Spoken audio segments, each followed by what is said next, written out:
Friends కోలాగ్రేస్ kitchen రెసిపీకి స్వాగతం అండి. ఈరోజు కోడిగుడ్డు బీరకాయ చేస్తామండి. అన్ని సిద్ధంగా ఉన్నాయి, రండి. హాయ్ ఫ్రెండ్స్, కోడిగుడ్డు బీరకాయ కావాల్సిన పదార్థాలండి.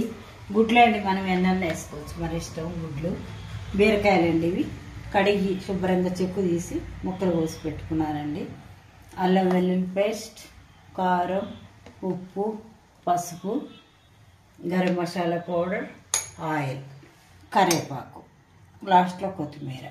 ఇవి మాత్రం కూరకు కావాల్సిందండి. కూరలోకి చూడండి, ఈ టమాటా, రెండు ఉల్లిపాయలు, ఒక టమాటా, 2 పచ్చిమిరకాయలు. స్టవ్ అంటిస్తామండి. టేబుల్ స్పూన్ ఆయిల్ వేస్తున్నానండి.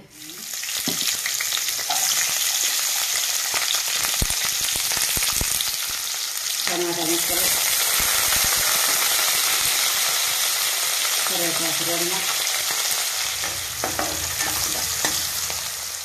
మంచిగా పెట్టి అల్లం వెల్లుల్లి పేస్ట్ అండి. ఎక్కువ లేదు, కొంచెం అరస్పూన్ వేసుకున్నా కూడా చాలు.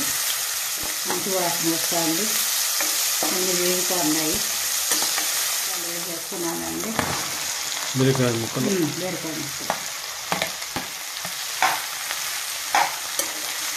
వేస్తే నీరంతా వచ్చేసి మజ్జి పండుతారు.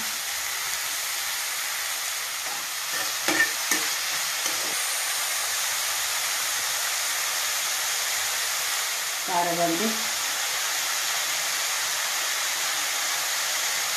1.5 స్పూన్ అండి.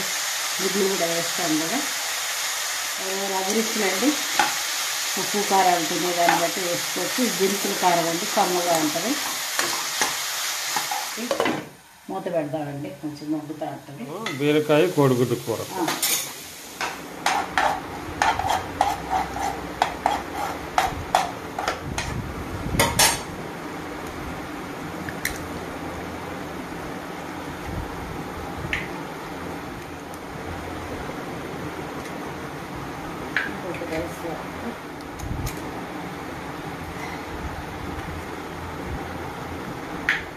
ఇందాకే వేసినాం కదా, ఇప్పుడు ఎగ్ వేసినాం. కొంచెం ఉప్పు వేస్తాం.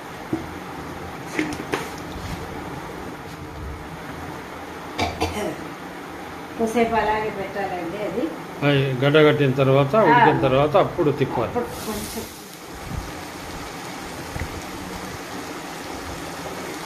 అండి, 1/2 స్పూను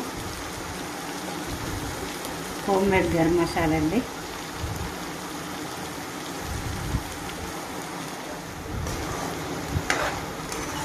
పెద్ద పెద్ద పీసులు పెట్టుకోవచ్చండి మనం, ఇలాగా కనపడేటట్టు. లేదంటే చిన్న పీసులు కూడా చేసుకోవచ్చు మనము. ఇలా మగ్గిపోవాలండి. కూరంతా ఇలాగా గ్రేవీగా మగ్గిద్ది. కొత్తిమీర కూడా వేసినాం, మంచి వాసన వస్తుంది. గరం మసాలా చల్లినాను. దగ్గరికి వచ్చిందండి. స్టవ్ ఆఫ్ చేస్తున్నాను. బీరకాయ కోడిగుడ్డు కూర అయిపోయిందండి. ఆ వేడికి అది మగ్గిపోతుంది, కంగారు ఏం లేదు. బీరకాయ కోడిగుడ్డు కూర కర్రీ సర్వింగ్ బౌల్లో సిద్ధంగా ఉందండి. టేస్ట్ చేసి చెప్తాం. బీరకాయ కోడిగుడ్డు అండి, ఎప్పుడు తింటాను. ఇది ఎలా ఉందో చెప్తాను. అది గుడ్డు ఇలా ఉడికుంటుంటుందండి. మనం చిన్న పీసులు చేసుకోవచ్చు, లేదా పెద్దగానే పెట్టుకోవచ్చు. ఉప్పు, కారం, బీరకాయ కోడిగుడ్డు చాలా బాగుంది. కాంబినేషన్ బాగుంది. మీరు తినండి, చేసుకోండి, బాగుంటుంది ఇలా కాంబినేషను. లైక్ చేయండి, షేర్ చేయండి, సబ్స్క్రైబ్ చేసుకోండి, కొంచెం చూడండి. చాలా బాగున్నాయి, ఈజీ కదా. Thank you very much. బాగుంది.